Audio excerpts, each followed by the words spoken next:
Praise the Lord. Lahat po magsabi ng amen. Ayan. Parang ano. Palapakin natin ng Lord ng malakas na malakas. Alright, so let's go ahead and let's pray. Thank you, Father, for your wonderful time that you given to us, God. Bless this moment, Lord. A blessing that we never expected, oh God. Salamat, Ama, kasi ibang Diyos ka at ibang klaseng Diyos ka na naman ngayon na gumagalaw sa aming kalagitnaan, Panginoon.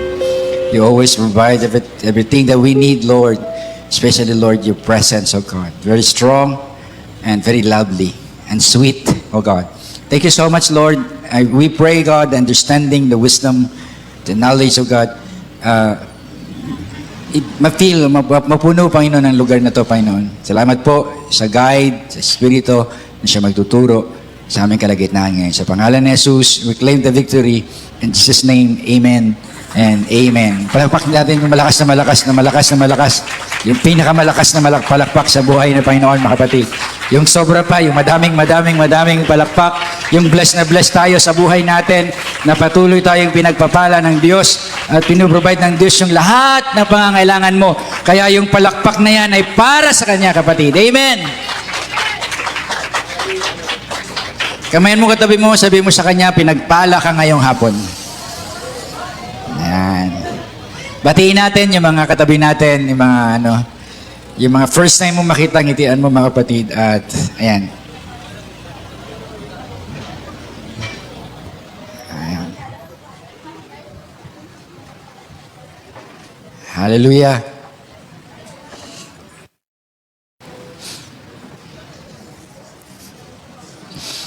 So we are in the series Hebrew chapter 11. We were talking about 1 Corinthians chapter 13 pala. Sorry. So mayroon bang mga first time na para may nakita akong first time ngayon? Ayan, palapangin natin, Lord, mga kapatid. Yung mag-asawa nating bisita. Ayan.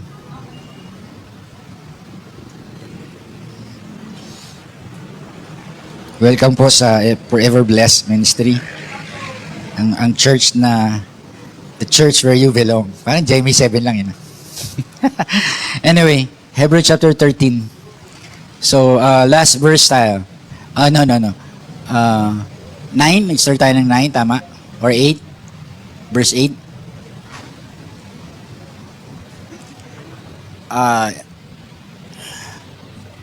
So, 9 na tayo mag-start. 10. Ayan, okay. But when completeness comes, what is in part disappears. 11. When I was a child, I talked like a child. I thought like a child. I reasoned like a child. When I became a man, I put the ways of childhood behind me. 12. For now we see only a reflection as in a mirror. Then we shall see face to face. Now I know in part. 13. Now this.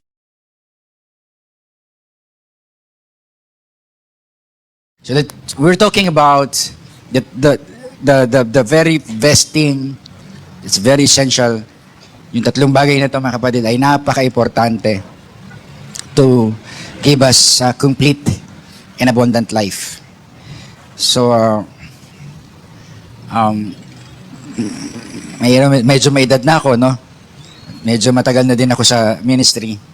Matanda na rin ako sa paglilingkod. Sa pastoral, siguro hindi pa, pero since kasi po ako ay anak ng pastor, but I heard a lot of things about faith, hope, and love. But this time, I would like to talk about not just really, I think there's a lot of, a deeper explanation or deeper understanding about this topic. But I would like to share something na medyo, sabihin natin na I can be part or makapag-impart ako, mga kapatid, ng konting mensahe about these three things. So pag you talk about 1 Corinthians chapter 13, the message is about love. Wala nang iba ang message kundi love. But this time, focus tayo doon sa tatlo. Faith, hope, and love. Ayan. So minsan, mga kapatid,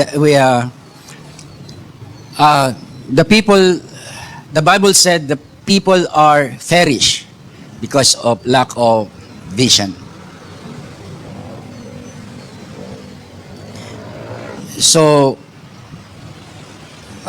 lacking of understanding ay dinadala tayo dun sa tinatawag na fear or takot. So, sabi ko nga kanina, ay medyo lang ako doon sa meaning ng fear, but dalawang bagay lang ang fear sa akin, ang takot sa akin, dalawang bagay lang. Una is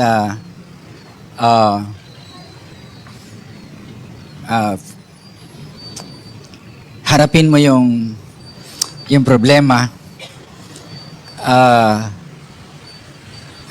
fear, ano ba yung fear? Ano ba yan? Takot. Takot. Ayan, takot. Ayan, bago pala ako magtuloy, meron pala akong special na bisitang dalawa. Galing pa ng Montalban or San Mateo. Palapanin nga natin si Sister Cynthia at saka Sister Juliet from San Mateo. Ayan. So, sila po ay family, part ng family. Sila po ay galing sa ACCJ, isang pastor ang pinanggalingan namin. Pastor Pedro Bermoy. Ayan. So, dalawang bagay lang. No? Kapag wala kang naintindihan sa buhay, dalawang bagay ang mararanasan mo. Kapag may naintindihan ka, pag wala kang naintindihan, ito, yung takot ay mararamdaman mo. At yung isa naman, kapag may naintindihan ka, takot pa din. Dalawang fear. Una is forgetting everything and run. Sabihin, you started things and then natalo ka, kalimutan mo na lang yun, tapos takbo ka na. Di ba? Yan. Ikalawa naman is face everything and rise. Yan. So, itong bagay na to ang pwedeng mangyari, kapatid, kung sakasakaling may apply natin yung tatlong bagay na pinag-uusapan natin ngayon. Sabi ng Bible in about vision, meron akong tagatingin dito eh. Kasi pag nakakalimutan ko yung verse, ang hirap kasi magbukas dito sa phone ko. Nagpipray talaga ako, mga kapatid, na may mag-donate ng ganun. Ano tawag doon? iPad ba yun? Nagpipray talaga ako na may, Pastor, birthday mo naman eh. Sa'yo na iPad ko. Ayan. Wala eh, walang matouch.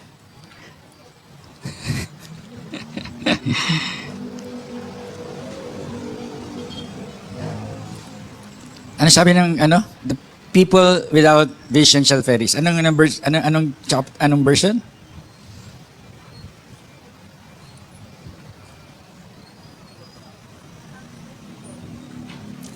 Proverbs,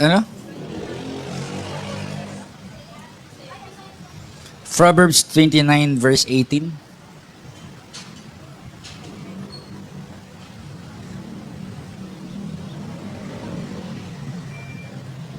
Tingnan mo nga.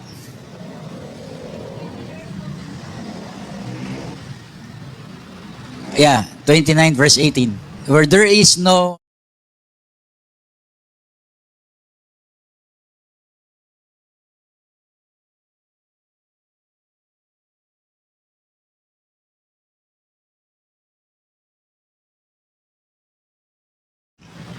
Now, very specific, very powerful, detailed, no added explanation, kapatid. Ang taong hindi nakakakita ng revelation or hindi nakakaunawa ng vision ay mapapahamak. So, dito po nagkakamali or bakit nagiging stagnant or medyo hindi nakakapamuhay ng maayos, di ba? Parang sabi nga ng ibang preacher o ng mga pantas, ang sinasabi nila, hindi daw kasalanan yung maging mahirap, pero yung mamatay daw ng mahirap kasalanan. Yan yung mga kasabihan na pwede nating ulit-ulitin parate. Bakit? Kasi nga, kahit na malinaw yung mensahe, ay hindi na move yung tao na nakakarinig. Basahin mo ng basahin, explain mo ng explain. Kung yung taong ito, mga kapatid, ay walang vision, ay hindi niya maiintindihan kung ano yung sinasabi mo. Kasi madalas, ang dinadahilan natin, dun sa mga taong may kotse, may bahay na maayos, na maganda, sinasabi mo, ang dinadahilan natin, mga kapatid, sinasabi na, hindi, pinanganak ka kasing mayroong ginto na kutsara sa bibig. Ibig sabihin, mayaman kasi parents mo. But, on my own, perception, or for my own study, sa akin pong pananaw, mga kapatid, dahil sa, ulitin ko nga, birthday ko ngayong araw, kaya, nakakatuwa nga kasi, nakita ko si nanay, naka-red parang siya yung may birthday. Natuwa ako kasi nung nagbinati niya ako tapos pinalapit niya ako. Biglang akala ko may bubulong Kinis ako dito tuwang-tuwa naman ako. Nanay, thank you nanay. Ako ngayon na bless ako ngayong araw na to. Now, bakit importante, mga kapatid, yung vision? Bakit napaka-importante? 'Di ba? Bakit? Kasi pag tinignan mo sa dictionary, pakitingin nga. O ako na. Sabi ng dictionary, vision is the state of being able to see. Ano pa sabi? The ability to think about or to plan the future with wisdom. That's the meaning of vision in a dictionary. Sa dictionary pa lang, mga kapatid, yung tao pa lang yung nag-explain, napaka-specific na totoo yung sinasabi ng Bible na people are perish if you are lack of wisdom. Now, what is knowledge? Knowledge is the collectibles of all wisdom. Di ba? Yung pinagsama-samang kaalaman ay yun yung knowledge. Tapos, the wisdom is how you apply your knowledge. And then, pag pinagsama mo yung knowledge and wisdom, you get the most or the very best understanding. Parang you cannot miss something. Parang kapag ka nandoon na yung lahat ng yun, you never miss. That's why it is called faith. So napaka-importante, mga kapatid, na yung tatlong to magsama. Knowledge, wisdom, understanding, tapos lagyan mo ng ganun. Anong tawag doon? Tapos sa baba, faith. Di ba? Kailangan magsama yon. Napaka-importante yan. Bakit? Kasi that things, faith, the only thing, yung bagay lang na yon ang pwedeng makakita ng vision. Bakit? Kasi po, sa tao, vision is imagination. Sa tao, sa explanation ng human, the human explanation, vision is imagination. So you cannot practice, practically, you cannot practice, mga kapatid, imagination.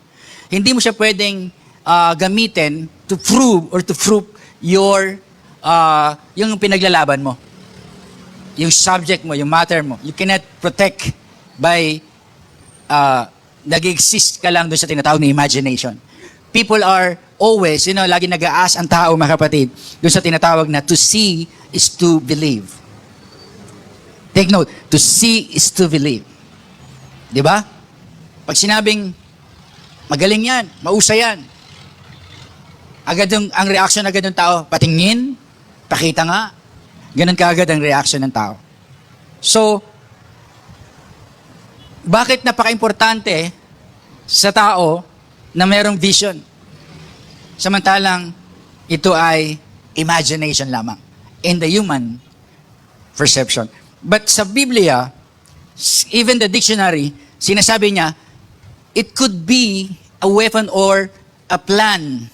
You know, it can be to plan your future. It can use it very effectively kung ang paplanuhin mo ay yung mga bagay na darating pa lang. So, sa mindset ng human, ng tao, mga kapatid, ang tawag doon is completely preparing the way of your future. Preparing the way of the future. So, sa madalit salita, mga kapatid, ang tao na walang vision, ang taong walang vision, ibig sabihin nun, walang faith. Or less yung kanyang faith. Why? Because lahat naman ng tao may plano. Lahat naman ng tao may imagination. Lahat naman ng tao may dreams. Alright? Lahat ng tao may dreams. Kaya nga, meron tayong mga wish na tinatawag, the dreams comes true. Diyan may mga ganun tayo. Yeah, now, ang problema, mga kapatid, ay hindi mo siya makita or hindi magiging malinaw sa'yo. Katulad din sinasabi ng 1 Corinthians, sabi niya, pag tumingin ka, para siyang, kapag malabo pa sa'yo, para siyang nakasalamin ka lang o sumasalamin ka lang. Hindi pa literal, hindi pa practical, nakasalamin. It's parang image pa lang yung nakikita mo. Di ba? But kaya nga sabi niya, kailangan mo ng pananampalataya para kahit imahe pa lang, kahit malayo pa lang, kahit wala pa siya, kahit alam mong darating pa lang, kapatid, nakikita mo ng malinaw na malinaw sa iyong paningin yung future mo o yung mga pinapangarap mo na darating sa'yo, na matutupad sa'yo sa buhay mo, na matatanggap mo ng practical, material, mga kapatid, at literal. That's why we need faith to explain or to see the vision. Bakit importante? Sabi nga ng Biblia, ang tao daw ay napapahamak kung wala kang unawa sa iyong future. Anong gagawin mo? Magtatanong ka lang parati, bakit ganito buhay ko hanggang ngayon? Anong gagawin mo? Di ba? Napapansin mo? I'm sorry lagi na lang natin itong sinasabi, pero I'm sorry. Sa mga kabataan, actually kahit sa matanda na Di ba? Lagi na lang natin ito sinasabi. Bakit hindi ko rin sinasabi na, oy, less faith ka or wala kang nakita ng ito. Ang sinasabi ko lang, baka kakaunti lang yung naiintindihan mo hanggang sa ngayon.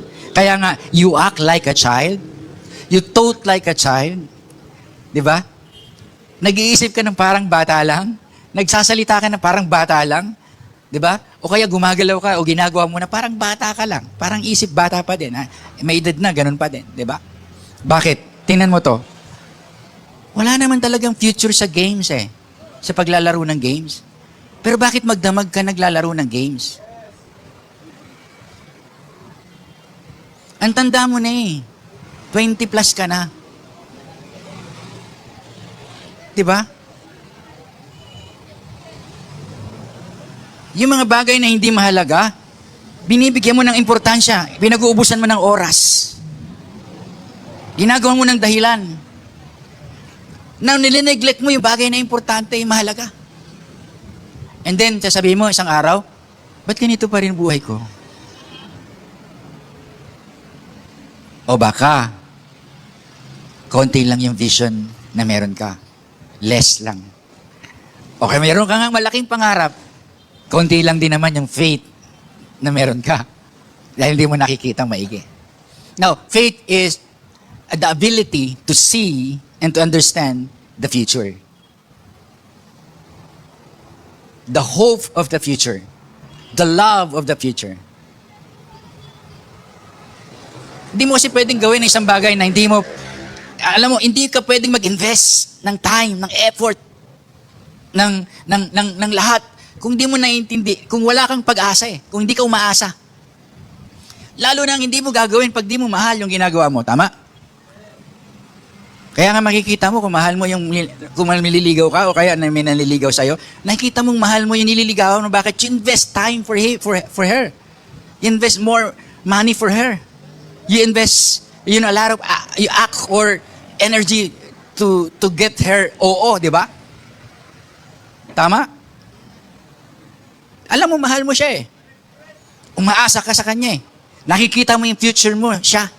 That's why you invest a lot of things just to get her, di ba? Minsan nga, sa pagmamahal, pinapangako natin buong mundo eh. Pag tayo, itatravel kita sa ganito, sa ganyan, sa ganon, sa ganyan. Di ba? Sa abroad tayo titira. May narinig ako niyan dito eh, sa church eh. Di ba? Ganito ang gagawin natin. Tapos konting problema lang, di mo makita sa simbahan. Di ba? Di ba?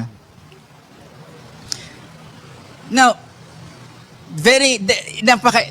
napaka-importante ito. Napakahalaga. Sobra. Hindi ka mag-ambisyon mapunta ng langit. Paano ka nag-ambisyon na pumunta ng langit? Do you believe Christ, right? Do you believe in His sacrifices? Do you believe in cross? Do you believe in salvation, right? Tama? But the thing is, hindi lang yun kung bakit ka nandito. Tama? Nandito ka. Bakit? Dahil meron kang naintindihang langit.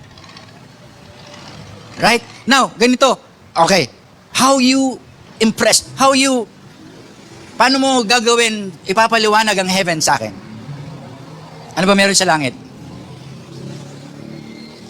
Sa langit, wala ng beer. Yeah. Kaya dito sa lupa, puro tayo beer. Yeah. How you define, how you picture the heaven? Paano mo sasabihin ng langit? Ano bang meron sa langit? Sa langit ganito, sa langit kanyan, gusto ko sa langit. Bakit mo gusto doon? Ano bang meron doon? Now, the ability to see heaven, to understand heaven, to feel heaven, is your faith, your vision, your plan to go there. Now, paano ka nagpaplano pumunta doon? Wala kang naintindihan kung anong langit at anong meron sa langit. Di ba? Kaya hindi tayo nagkukumahog sometimes. Kaya minsan parang baliwala lang sa atin yung paglilingkod sa Lord. Kaya minsan parang baliwala lang sa atin, mga kapatid, yung tinatawag na sumunod sa kalooban ng Diyos, wala nang iba. Diba? Kasi nga, kakaunti sa atin, sa pananaw natin, sa ating vision, kung gaano kaganda at kung gaano kasarap sa piling ng Diyos. Tama? Palapakan muna natin si Lord, mga kapatid. Ang hirap talaga paghapon, no? Talagang nakakaantok, eh. Di ba? Lipat na tayo umaga. Para masaya.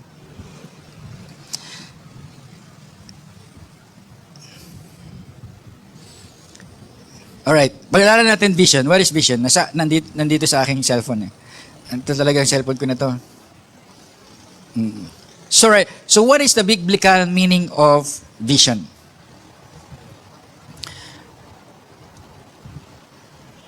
First, vision refers to supernatural experience where God reveals a divine truth or message to a person, sometimes in a dream or sometimes doon na sa actual, sa state of actual.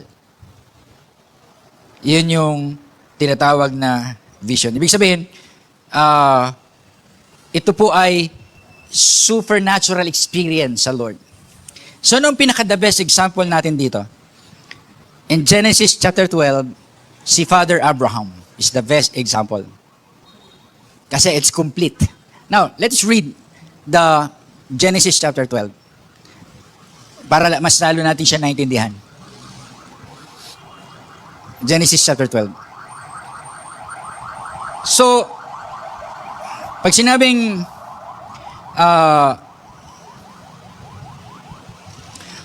vision, it's not just an ordinary dreams or imagination. Pag sinabing vision, it really comes from God. That's why nagkakamali ang tao, mga kapatid eh.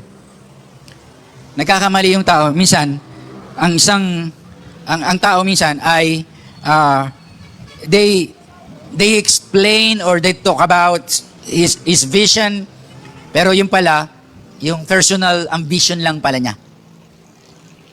Nagigets niyo ba ako? Nakuha niyo ba ako? Hello? Nakuha niyo ba ako? Now, vision, pag sinabing vision, kapatid, meron niyang tinatawag na ang kasunod nun ay provision. Pag sinabing vision, ang kasunod nun ay provision.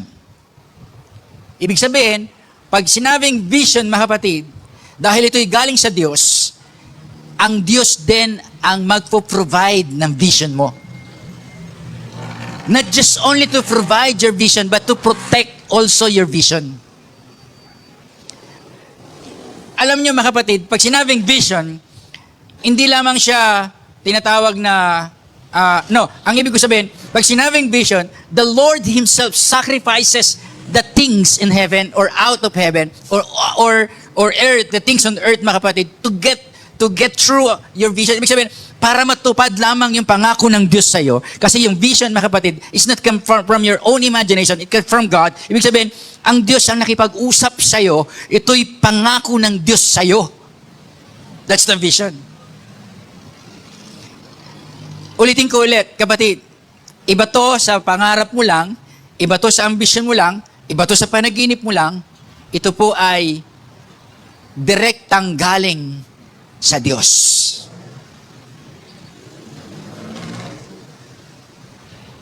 Kaya napaka-importante, mga kapatid, na maintindihan natin ito. Actually, sabi ko nga kanina, habang nag-uusap kami ng ibang team, sabi ko, you know what? There a lot of things in this world dapat naintindihan natin. Talagang may nananalo ka, natatalo ka. At the same time, yung pagkatalo mo, pagkapanalo mo, nakadepende parati yan sa mga choices mo, sa mga sarili mong pagpili. Di ba? Pero, sabi ko nga, katulad na pinag-uusapan natin ngayon, walang imposible sa taong may pananampalataya. Kuhanin niyo ko? Walang mahirap sa taong may pananampalataya. Walang imposible sa taong may pananampalataya. Lalo nang walang imposible kapag may Diyos pa siya. May kasamang Diyos pa, wala nang imposible. Ibig sabihin, everything in this world are challenged by study. Kaya nga yung inyong kurso ay meron tinatawag na, ano yun? Science. Ha? Kapag teacher ka, anong kurso mo, sister, ano? Ha? Bachelor of Science of Secondary. Or Education, whatever. Merong Bachelor Science of Engineering. Civil Engineering. They're always science. Have you noticed that? Ako naintindihan nyo. Nakuha nyo ba ako? Nakuha nyo ako? Bakit? Walang bagay sa mundo na hindi na pag-aaralan. Especially, pag lahat yan dumadaan sa science. Ibig sabihin, ang science, pag in-explain mo is, science is study of, science. Yan. Palakpakan muna natin si Lord, mga kapatid, yung malakas sa palakpak sa Panginoon. Kaya nga, sabi ko wala, lahat yan na pag-aaralan.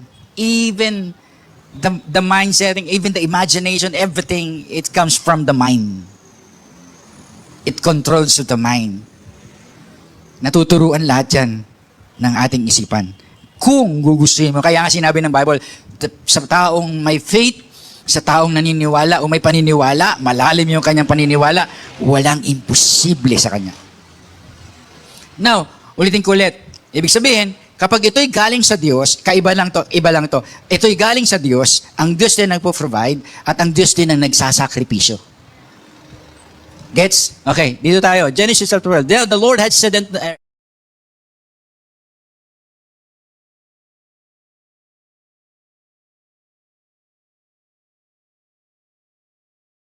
yan. Sabi niya, umalis ka dyan, iwan mo ang pamilya mo, at lang buong lahi mo, iwan mo, isama mo yung asawa mo at yung ano mo yan. Verse 2, sabi niya, and Sinong kausap niya? Sinong kausap ni Abraham? Sinong kausap ni Abraham? Si Lord. So this is the great example of vision.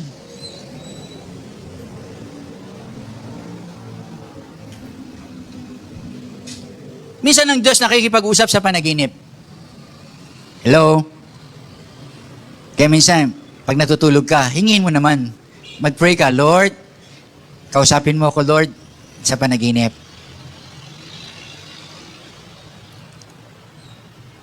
Ulitin ko, vision is a supernatural experience to God.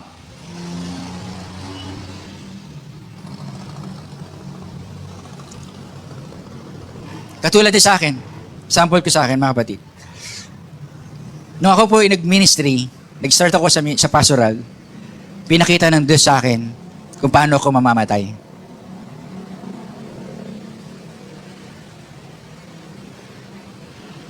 And nangyari yon sa San Mateo. Sister, Cynthia. Pinakita niya sa akin paano ako mamamatay. Sabihin, ako ay madidisgrasya nung aking sinasakyan. So, na-experience ko after a so vision, it's a malaking TV. Sa harapan ko, gising ako, may katabay kong young people, first time in the ministry, may katabay kong young people, pinakita sa akin. And then, I experienced sa San Mateo habang nagdadrive ako pa uwi. Na-experience ko siya. Kaya lang, hindi ako namatay. Na-hospital lang, pero hindi ako namatay. Kumbaga, walang galos, wala lahat. So, okay na ako. Okay na ako agad. Ang kagandahan lang, yung nurse, yung gumamot sa akin, yung nag-ano sa amin, nag-asikaso sa amin, is born again Christian pala. Sabi niya, ay, nagpapastor ka pala. Sabi niya, sige po, libre na yan lahat, wala nang bayad. Pwede na po kayo umuwi. Yun lang ang kagandahan. Amen? So, when I saw that vision, every time and then, mga kapatid, nag-pray na ako, Lord, kung gagawin mo naman sa akin yan, wag naman yung sobrang dudurugin mo yung katawan ko. Pangit naman. Sabi ko naman sa kanya, Lord, kung gaganyan, kung dyan ako mamamatay, yung medyo naka-smile naman ako.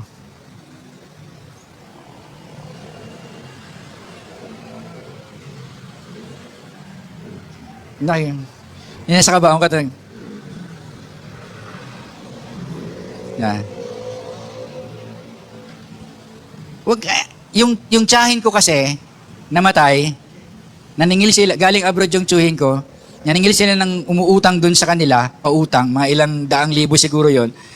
Nagmumotor silang dalawa, nag-overtake sa dalawang truck, hindi niya kinaya yung dalawang truck, may nakasalubong kaagad siya nagdadrive na madre na nataranta, nasagi sila, natalsik. Yung tita ko, napunta dun sa ilalim ng truck, nasagasaan. Hindi na namin nakita yung mukha ng tita ko. Bakit? Durog. Ginawa siyang case. Kumbaga, steel case yung kabaong. Hindi namin nakita. Sabi ko, Lord, wag ako naman mamatay, Lord, sa gantong labanan. Wag naman ganito. Naka-steel case ako. Hindi nila alam kung ano itsura ko sa loob.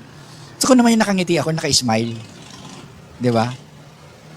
Now, a lot of accident happened to me. Nagmumotor ako, nakatulog ako. Ang galing ng Lord. Sinwitch ako ng Lord. Tinan mo ang galing Nung ako'y nakatulog na nagmumotor ako, mabilis, nakamotor, nakatulog ko, sobrang pagod. Grabe, ang Diablo, ganun talaga eh. Pero yung mind ko, sinwitch agad ng Lord, pak! Nananaginip ako na nagdadrive ako ng motor.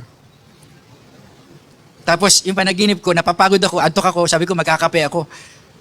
Yung motor, tinabi ko doon, ito yung sa kabila, dito ako tumabi dahil nakita ko yung Petron, may kapihan. Tumabi ko doon. Pag hinto ko, biglang nagulat ako, nag-react yung motor, namatay. Kasi nga, binitawan ko na dahil may clutch eh. Nagising ako, nagulanta ako. Pag-gising ko ganun, nandun ako sa tabi ng Petron mismo. Tapos ang bibilis ng sasakyan. Sabi ko, Lord, ibang klase ka talaga. Iyak na lang ako ng iyak. That's my experience. Gusto kong patayin ng Diablo eh. Pangalawa, kapatid, I'm driving from work. Nagmamadali ako kasi Sabado yun, magmamadaling araw. Sabado, Linggo, magmamadali ako. Sabi ko, ayaw ko mapagod, magsisimba Linggo, ganito, ganyan.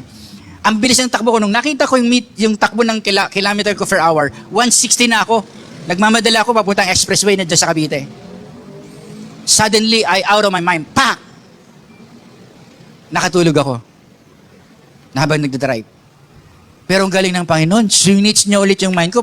Sa isang panaginip na tumatakbo ako ng mabilis, biglang huminto yung truck sa harap ko, at pagkatapos nagpreno ako, preno. Bigla ako nagulantang, mga kapatid. Anong ginagawa ko? Hawak ko ng maigpit yung manibela, tapos inaapakan ko ng preno. Ganun ako ng ganun. Nung nagulantang ako, sabi ko, uy, may truck sa unahan ko. Tapos ganun ako ng ganun. Ang pinakamaganda, ang pinakamalupit na ginawa ng Diyos sa akin, patay ang makina ng sasakyan dala-dala ko. Hindi tumatakbo. Grabe. Umiiyak ako. Bumaba ako sa sasakyan. Tinignan ko yung truck at saka yung kotse. Sinukat ko. Ganito lang yung agwat. Ganito lang ang agwat. Sa tingin mo, mabubuhay ako? Hindi. Durog. Yung sasakyan dala ko, ako durog din. Ay sabi ko kay Lord Lord naman, pag ganyan naman, wag naman ganyan kapangit itsura ko. Kaya, ang galing ng Panginoon, siniswitch niya. Andyan si Keisha. Asan si Keisha? Where's Keisha? Nagluluto. Birthday ko pala, kaya may kakain tayo. Now, andyan si Keisha. Galing kaming Tacloban, December 30. We're traveling, going from Tacloban to Manila. Kasi nga, namigay kami ng mga pagkain doon sa mga, o namigay kami ng pamaskong handog doon sa mga nasalanta ng Yolanda during the time. Walang pahinga, dire-diretso, kasama ko yung isang revo ng mga pastors from Laguna. Nauna sila. Alam niyo mga kapatid, di ba nadyaryo yun na balita? Lahat yun namatay. Namatay lahat yun. Bakit? Kasi nagkabanggaan sila ng bus. Magkakasama kami noon, nung time na yun. Kumain pa kami sa mga inasal, nagkwentuhan pa kami, sige mauna kayo. Sabi ko kay Keisha, doon sa pinagkapihan namin, Keisha, tulog tayo ng 30 minutes, gisingin mo ako after 30 minutes, and then sabay-sabay na tayo. Etong Keisha, at saka yung kasama naming pastor, napasarap ng tulog. 2 hours kaming nakatulog doon sa kapihan. Nauna na yung mga nasa Rebo. Pagdating namin sa Allen, Samar, tatawid na kami, nakasampa na yung Rebo, kami gusto rin kami pasampahin dahil nga priority yung mga tumutulong sa Tacloban, hindi na kami magkasya sa unahan nung ang tawag dito, hindi na kami magkasya sa unahan nung barko. Kaya umalis na yung barko, nagpaiwan kami. After 3 hours, I received calls and texts. Yung Rebo, wasak na at lahat ng tao, wala na. Sabi ko, Lord, grabe ang galing mo. Hindi mo kami pinagsabay, baka mamaya nagsabay-sabay pa kami. Dahil maghahabulan pa kami, papunta dito. Now, after nun mga kapatid, kami naman, sumakay na kami sa barko, tapos tumawid na kami. Sobrang pagod ko, walang pahinga. Yung damit ko po, halos ilang araw walang palit-palit. Nagpipreach ako sa mga churches, polo shirt o t-shirt lang yung damit ko. Sabi ng mga churches doon, mga pastor, wala na yan pastor, sige lang. Gusto ko namin ikaw magmensahe sa mga simbahan. So, habang nasa biyahe kami, pagtawid namin ng Allen, patawid kami ng Sorsogon. Meron yan, di ba, sister? Sino ba yung mga tumatawid doon? Meron muna yung, tawag doon, sigsag, bundok, bago makababa ng papuntang Sorsogon, tuwid na yan. Straight na talaga yan, sa Bicol. Tama? Kung sino nakapunta ron. Kapatid, kasama ko si Keisha. Paakyat kami ng bundok, sa sigsag, tulog kaming lahat. Tulog kami lahat sa sasakyan.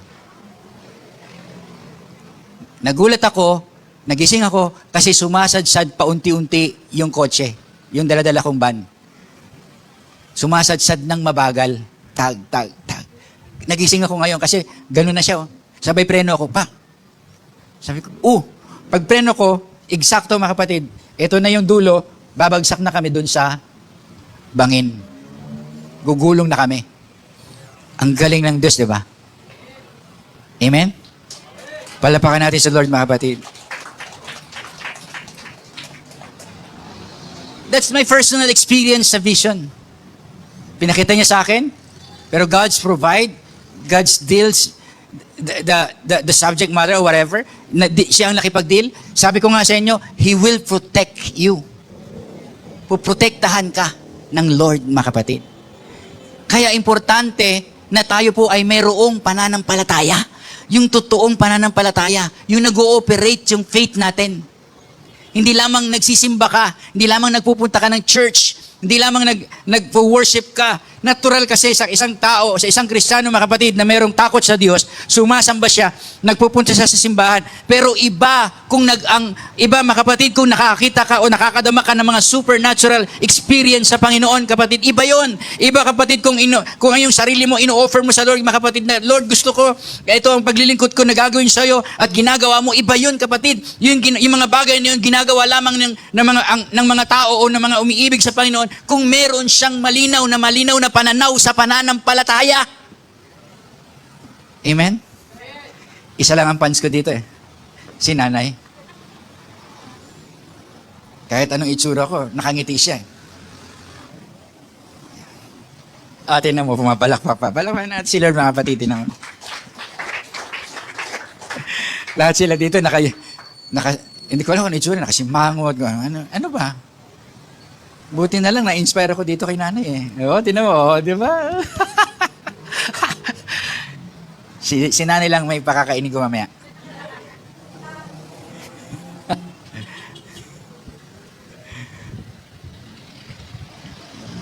I have a lot of things about vision here, but I'm going to focus this one. Alright, sabi niya, verse 3, sabi niya, I will bless them.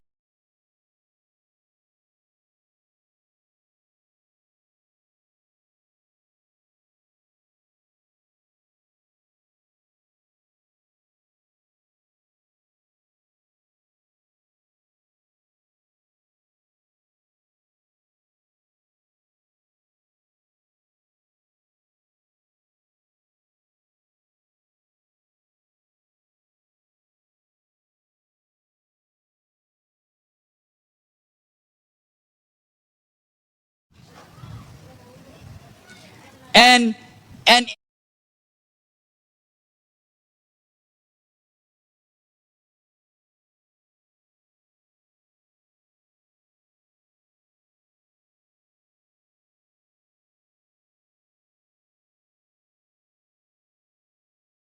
yun, kinausap siya ng Diyos. Naniwala siya at umalis siya.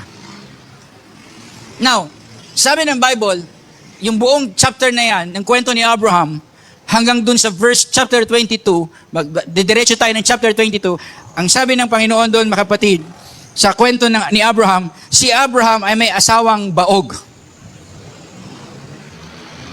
Ibig sabihin, itong sinabi ng Lord sa kanya, kung sa human perspective, ay hindi totoo.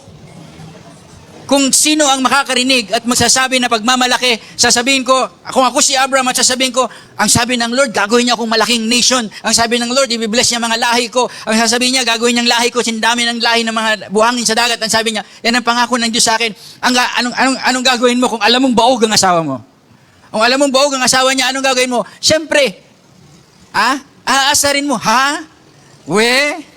totoo? Kasi alam mong baog yung asawa At the same time, 75 years old na siya. And it happens, mga kapatid, nangyari, sabi ko nga, kung ang Diyos, kapatid, ang nagbigay ng vision, the Lord also prepared the provision. Ang Diyos mismo din ang gagawa ng paraan, kapatid, para yung kanyang pangako sa iyo ay tutuparin niya yung pangako niya sa iyo. Ulitin ko, may pangarap ka. Meron kang panaginip.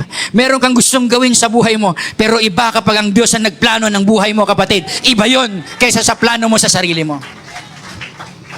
Baka dumating ang pagkakataon na yung pangarap mo, yung panaginip mo, maging isang bangungot na lamang. Hallelujah. Baka dumating ang pagkakataon, mga kapatid, kahit sa buhay natin dumarating sometimes na nanlulumo tayo sa mga problema na dumarating, yung mga pagsubok na dumarating, nakakalimutan natin yung pangarap natin. Sabi ko nga sa mga preaching ko, dati pa hanggang ngayon, sabi ko nga, ang isang tao, ang isang baby, mga kapatid, bago dumating sa lupa, alam niya na kung sino yung nanay niya. Tama? Alam niya na kung sino yung magulang niya. Alam niya na kung sino yung pamilya niya. At yung mga batang yan na nasa langit, ang sinasabi ng Lord, wala yan pangamba kung piliin kang mayaman o mahirap na ipanganak. Sapagkat alam nila, mga kapatid, in their mind, in their heart, and from the words of God, kapatid, yung na-mindset sa kanila ng Lord, nakasama pa nila si Lord dun sa langit, bago sila nilagay sa lupa. Sasabihin ng Lord sa'yo, ayan na, ready ka na. 9 months ka na sa tiyan ng nanay mo, mga ilang oras na lang, lalabas ka na. Yung nanay mo, nakatira sa payatas, yung dating basurahan, yung dating tapunan ng basura, namumulot ng basura. Yung anak, alam niyang, nakikita niya na namumulot lang ng basura yung nanay niya. Pero yung anak, alam niyo, yung bata sa langit, matapang, sabi niya, ready na ako, Lord. Ilang oras na lang, Lord, iring-iring na nanay ko Ready na ako, Lord. Paglabas ko, Lord, paplanuhin ko na, isang taon, 2 taon, paplanuhin ko na, Lord, paano kami yumaman? Kaya ko yan, Lord. Ganun yung bata Di ba? Ganun yung bata. Kaya pag tinanong mo yung bata, anong gusto mo paglaki? Pulis. Bakit? Huliin ko yung mga masasama. Di ba? Isang bata, pag tinanong, ikaw doktor. Para makatulong ako sa kapwa, pagagalingin ko lahat ng mga may sakit. Tutulungan ko yung aking kapwa.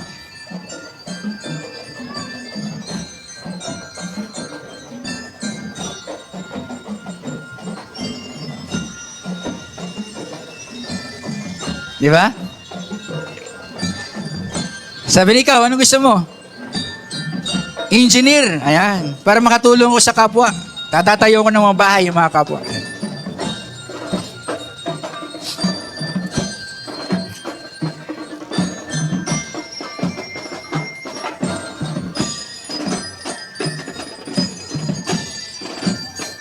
Ano kanta yan? Ave Maria ba yun? Oo nga, Ave.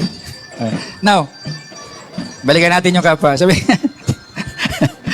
tingnan mo to yung batang to, pag walang pangarap, pag tinanong mo, ikaw, anong gusto mo? Sabi niya, ako, maging kapwa. Pangit na joke ko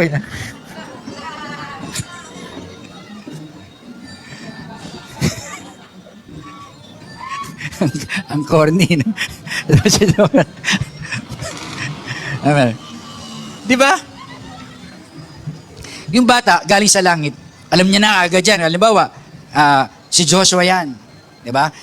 Ganito ang buhay niya, ganon. Pero malakas ang loob niya. Bakit? Kasi nga daladala niya yung Lord, daladala niya yung mga pangako ng Diyos, daladala niya yung mga pangarap ng Diyos sa kanya. Pero nandito na siya sa lupa, dominant na ng mundo, dominante na ng kung ano-anong klaseng mga katamaran, dominante na ng mga games, dominante na ng kung ano-ano. Kaya yung pangarap niya sa buhay na umasenso dahil mahirap lang yung magulang niya, naging bangungot sa kanya. Amen? Naging bangungot na. Nawala na yung pangarap, mga kapatid. Now, iba yung itong pinag-uusapan natin ngayon. Sabi ng Bible, if God give you a vision, si Lord din mismo, kapatid, ang magbibigay ng paraan para yung vision na yon ay mangyari sa buhay mo. Sapagkat yung vision na yon, kapatid, ay hindi mo pangarap. Ang vision na yon ay pangarap ng Diyos sa'yo. Pangarap ng Panginoon sa'yo, yung vision na yon, kapatid. At kung yung pangarap ng Diyos na hindi matupad sa'yo, ang mapapaya hindi ikaw, ang Diyos mismo ang mapapaya. Kaya ang gagawa siya ng paraan para mangyari sa buhay mo yung vision na inilagay niya sa'yo. Yung pangako ng Diyos na yun, kapatid, siya mismo ang gagawa ng mga sakripisyo, ng mga sacrificial offering, para matupad lamang yung pangako ng Diyos. Okay, let's go to the Genesis chapter 22.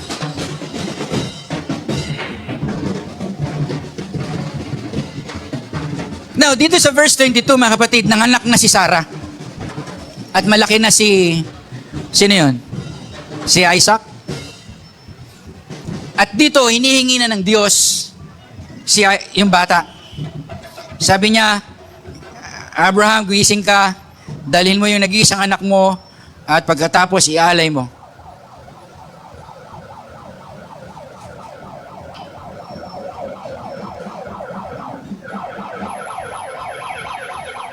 The Bible said, Abraham, na madaling araw nagising, ay naayos niya yung kanyang sarili, dinala niya yung anak niya, at sila ay nagpunta sa Mount of Moriah, no question.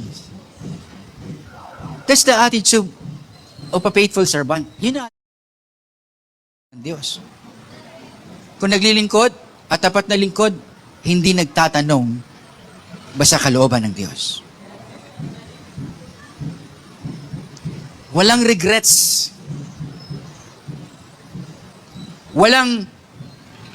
Hindi pinipuwersa. Gawain ng Diyos, hindi ka dapat puwersahin. Ministry, hindi ka dapat puwersahin. Kalooban ng Diyos, dapat hindi ka pinipuwersa. Why? Because you are under, nasa operation ka ng tinatawag na faith, love, and hope. Nandun ka sa pag-asa, nandun ka na umiibig ka sa Diyos, at nandun ka doon sa tinatawag na meron kang pananampalataya. Now, kung si Abraham wala doon sa pananampalataya, sasabihin niya, bakit kailangan kong gawin yan? Di ba ang pangako mo, gagawin mo akong great nation?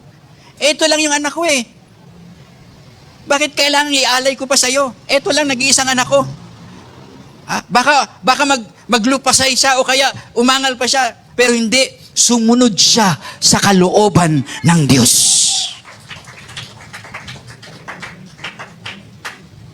Bakit? He understand. Naintindihan niya kasi, nandun siya sa pananampalataya, naintindihan niya na yung pangako ng Diyos ay totoo. Naintindihan niya na yung kanyang sinunod ay Diyos na totoo. Yung kanyang pinaglilingkuran, Diyos na dakila. Yung kanyang pinaglilingkuran, nagpo-provide, kapatid. Naintindihan niya na kung sakasakaling itong batang to ay kunin, papalitan niya ang batang ito. O, kung sakasakaling itong batang ito iaalay ko, sabi niya, bubuhayin ito ng Diyos para tuparin lang ang pangako ng Diyos sa akin mismo. Yun yung kanyang nasa isipan, yung kanyang nasa puso, kapatid. Ibig sabihin, kung ang pangako ng Diyos o nangako ang Diyos sa iyo, kapatid, go! Whatever it is, whatever it takes, no retreat, no surrender, go! Kapatid, kailangan mong magpatuloy sa paglilingkod sa Diyos sapagkat ang pinaglilingkuran mong Diyos ay buhay at totoo, kapatid. Kailangan mo lang maniwala. Kailangan mo lang mag-operate sa faith. Ano ba yung faith? Yung faith na nag-aayos ng mga bagay na darating pa lang sa buhay mo. Dito, sabi ko nga, ang church na to, magiging isang simbahan ng mga magagaling na tao. That's my heart eh. Unti-unti, tinutupad ng Diyos yung pangarap ko sa Kanya. Unti-unti, binibigay ng Lord yung pangarap ko sa Kanya. Unti-unti, nilalatag ng Panginoon yung mga taong tutupad sa pangako, mga kapatid na ating Panginoon. May palapakan natin ng Panginoon, mga kapatid. Hallelujah. Now, and sa Genesis chapter 22, mga kapatid, nandun na. Niready niya na yung bata. At pagkatapos, itong batang ito, sabi niya, ay, inanda niya na. At pagkatapos, nung kanyang papatay na, pinigilan siya ng anghel, sabi niya, don't touch the child. Sabi niya, tumingin ka sa paligid mo. Tapos nakakita siya ng isang bagay na iaalay niya sa Panginoon. At ang sabi niya, yung lugar na yon, tinawag niyang Jehovah Jireh. The Lord provides.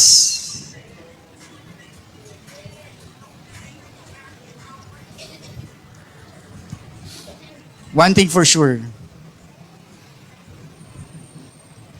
you cannot do something, without seeing your vision. Ulitin ko ulit. Sabi ng Bible, Jesus is the way, Jesus is the truth, and Jesus is the life. Sabi nga ni Sister Joanne kanina, dun sa Genesis, bakit daw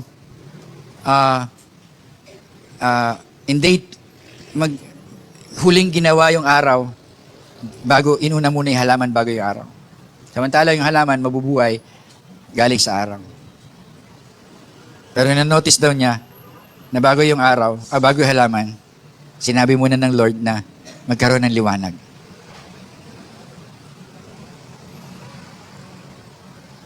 Vision directs your paths.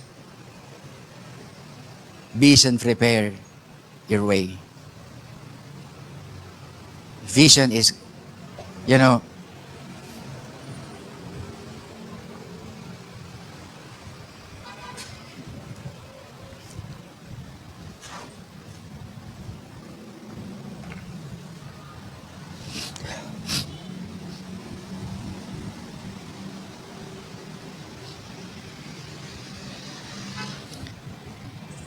Vision is a form of communication. It's a different prophecy. It becomes, revealing the God's glory, or the purpose is to reveal the God's purpose in our life. Pag sinabing vision, mga kapatid, is nag-i-impart ang Diyos sa'yo. Kumbaga, hindi naman siya pwedeng gumamit ng ibang bagay, kundi tayo din mismo. Kaya nga, naghahanap siya parati, mga kapatid, ng mga sino yung pwedeng maglingkod, sino yung ganito, yung ganyan. Now,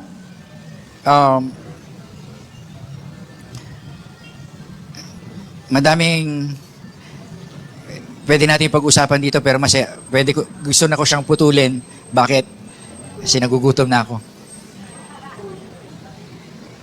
Nagugutom na ako. Naamoy ko na yung pagkain sa likod. Now,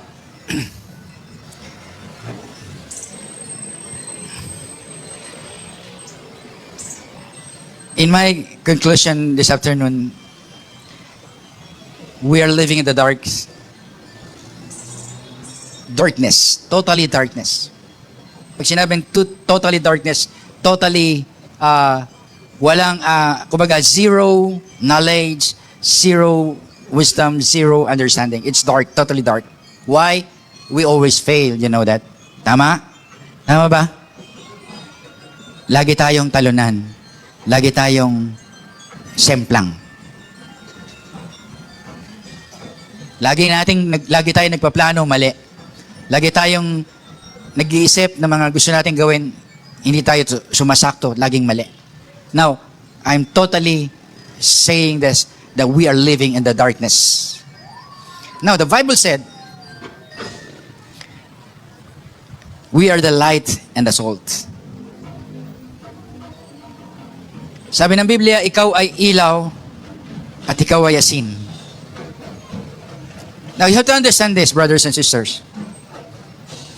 Kung nabubuhay ka sa pananampalataya, nakakakita ka ng mga bagay, ng mga, kumbaga, it's a supernatural or divine nature or divine things from God. And then you practice faith. And then you practice faith, kapatid. Right? And then you practice faith. Now, sabi ko nga, ito yung pinaka pwede nating magamit, pwede nating i-practice, mga kapatid, yung tinatawag na being a Christian, and we are the salt and the light. Naano ako doon sa tumutunog eh. Tingnan nyo po. Sample, bigyan kita ng isang magandang ano. Ang asin, never na i-impluensyahan yan ng mga bagay kung nasaan nandun siya. For example, halimbawa, asin, ilagay mo siya sa isang matamis na kape. Or whatever. Biko, whatever. Pag hinaluan mo siya ng asin, kahit mga ilang buti lang, yung asin ay nagbibigay kumbaga, yung panlasa ay nagkakaroon ng ibang panlasa. Ibig sabihin, the salt's influence. Makinig ka. Ibig sabihin, yung asin ay ang result niya ay nai-impluwensya niya yung isang bagay na kung saan siya inilagay.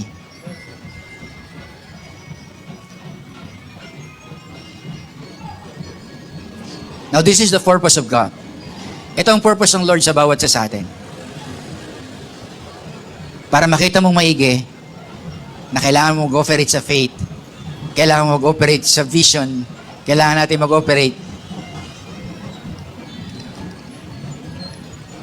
sa mga bagay nito para tayo ay maging epektibo at maging kumpleto sa ating pananampalataya. Now, balikan natin. Sabi ko nga, kahit saan mo ilagay yung asin, ang asin ang mag-influensya.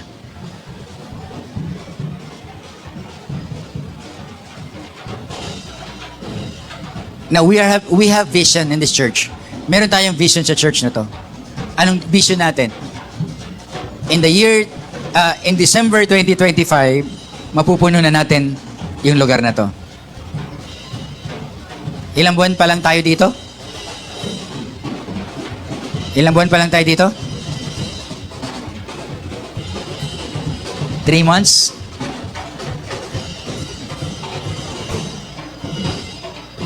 So meron tayong vision na sa December 2025, puno na yung lugar na to. Now, let us use this. You have to understand, kailangan natin maunawaan ito maigi. Gamitin natin yung lahat ng kapamaraanan para tayo ay mapuno sa lugar na to. Ulitin ko ulit, tayo ay asin. Pag hinalo ka sa mga yan yung mga yan nagpaparade na yan. Pag hinalo ka dyan, ma-influensyahan mo yan. Ulitin ko, huwag kang matakot. Let us focus on our vision. Let us focus to the deal na ginawa nating deal sa Panginoon. Let us focus, magkaroon tayo ng faith. Let us work together dun sa faith na yon na in December, puno na yung lugar na to, kapatid. Yung vision natin na 1,000 souls in 1 year, kapatid, ibibigay ng Lord because of the faith. Because vision niya yun eh. Binigay ng Lord yung vision niya sa atin eh. Kaya ipiniprovide ng Lord. Anong kailangan mo lang gawin? You have to understand that I and you are salt of the earth. Sa eskwelahan, makakapag-impluensya ka. Sa trabaho, makakapag-impluensya ka. Sa pamilya mo, makakapag-impluensya ka. This is the time to influence your classmate. This is the time to influence your family. Bring them here. Dali natin sila dito. Lalo na yung mga magulang natin na nagsasabi na, anak, baka pwede mo na akong dalhin dyan. Sa praise the Lord mo na yan. Dalhin mo na. Di ba? Isang bagay pa.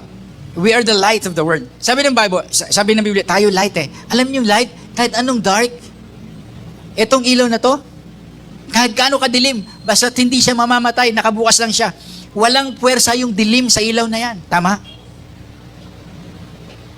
Malibang siya'y mamatay, malibang siya'y walang ilaw. Ibig sabihin, magkakaroon ng... Pero pag sinindihan mo yan, automatic, magliliwanag yan. So there's no power. Walang kapangyarihan yung darkness sa light. Amen? Lahat din ng bagay, walang kapangyarihan sa asin. Kaya sabi ng Bible, kaya binigyan niya, ginawa niya example yung salts and light eh. Kasi talaga ibang klase. Ano pang, isang bagay pa napaka-importante sa salt. Sabi ng Bible, sabi ng salt, ang trabaho ng salt ay preservative. Yan ang isang trabaho ng salt. Kaya yung vision na binigay sa atin ng Lord, napakasimple lang yan. Mag-operate ka sa faith. Ano yun? Mag-operate tayo na tayo po ay asin at ilaw sa sanlibutan ito. Amen? Asin at ilaw sa sanlibutan ito. Ba't nahiya ka? Yung katrabaho mo dalhin dito. Bakit ka natatakot? Classmate mo dalhin dito. Bakit natatakot nanay mo dalhin dito? Ba't natatakot ka? Anong meron? Nay, tara. Kate, tara. Kuya, tara. This is the time to harvest. This is the time to harvest your family, to harvest your friends. Bring here because we have a vision, 1,000 souls in 1 year. Palapakan natin ang Panginoon, mga kapatid. Sa linggo, challenge, workout natin, tingnan natin, each one, win one. Challenge na, sa linggo, each one, win one. Tayong lahat po ito mayo, mga kapatid.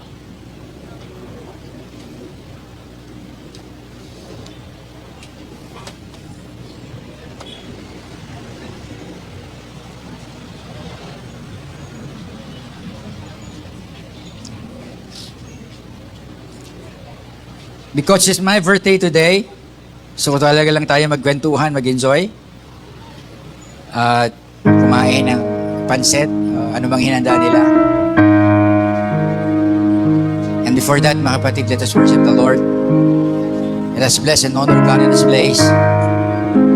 Sabi ko nga, let us influence the world. As the light, as a salt, let us influence the world. Masaya ako. Actually, tuwang-tuwa ako mga kapatid eh. Nung nakita ko na yung mga nauna lang, alam ko sa mga Castillo sisters, ang nauna lang Sister Macy. Kasi dinala ni Allen. Tama ba? Ikaw ba? Dinala ni Allen. Tapos biglang nakita ko, uy, halos buong pamilya na. Grabe yun. Ibang klase yun. Kulang na lang si Mama at si Papa yun. Isang araw si Mama at si Papa nakasama na. Nakakatuwa po na ang pamilya ay naglilingkod sa Panginoon. Katulad ako personal, sa aking testimony, ang tatay at nanay ko ay born again. Although nagka-problema, ulitin ko ulit, naging isang malaking bentahe sa amin ng pamilya ko ay nakakilala sa Diyos. Imagine mo, sa sobrang hirap, na-survive namin yung kahirapan. At wala akong pwedeng iturong paraan o naging dahilan. Yun ay yung paglilingkod lamang sa Diyos. Wala nang iba. Dahil sa takot, sabi ng Bible, the fear of the Lord is wisdom. Nagkaroon kami ng takot sa Lord, kaya buong pamilya ay naglingkod sa Panginoon. Itinaas ng Lord ang buhay namin. Kaya ako, challenge ko sa inyo, sa mga kabataan, dalhin nyo nanay nyo, tatay nyo sa church. Sa mga nanay naman, dalhin nyo mga anak nyo sa simbahan. Sigurado ako, magbabago o magkakaroon ng pagbabago. Hallelujah.